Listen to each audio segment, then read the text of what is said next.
On dit que l'argent ne fait pas le bonheur. Ce n'est pas Enrico Macias qui dira le contraire. Le chanteur a certes connu la gloire et le succès, et tout ceci est d'ailleurs toujours d'actualité. Mais son compte en banque ne semble pas, pour autant, être si rempli que ça. La raison de cette ruine subite ? Une escroquerie dont il a été victime, et qu'il dénonce depuis des années, à la suite d'importants investissements dans une banque islandaise. Enrico Macias préfère se concentrer sur le positif. Et le positif est de rigueur en ce début d'année 2023.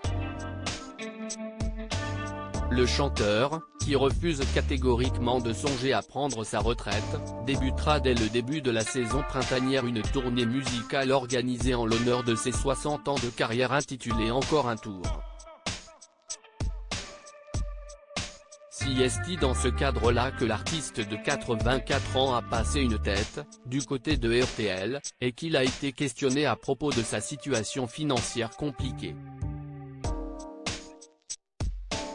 Ça a été une énorme injustice pour moi, ça a été une énorme injustice pour moi, a-t-il rappelé au journaliste Steven Bellery.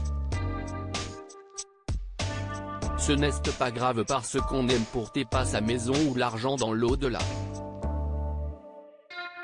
Perdre des biens matériels, ce n'est rien du tout à côté des êtres chers. Même si je suis ruiné, je suis heureux comme je suis. Si est sans regret qu'Enrico Macias avait par exemple hypothéqué sa luxueuse demeure située à Saint-Tropez. Les coups durs, l'artiste connaît.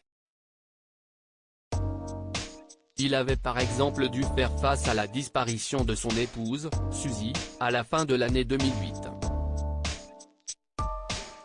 Mais où en est cette affaire d'escroquerie? Il y a toujours une chance qu'il parvienne à se renflouer. En décembre 2021, Enrico Macias a obtenu une victoire de principe devant la Cour européenne des droits de l'homme contre la justice luxembourgeoise, qui l'avait condamné à verser 30 millions d'euros au liquidateur d'une banque en 2014.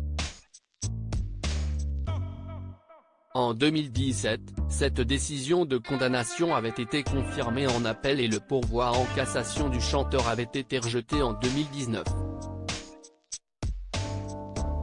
Bientôt le bout du tunnel.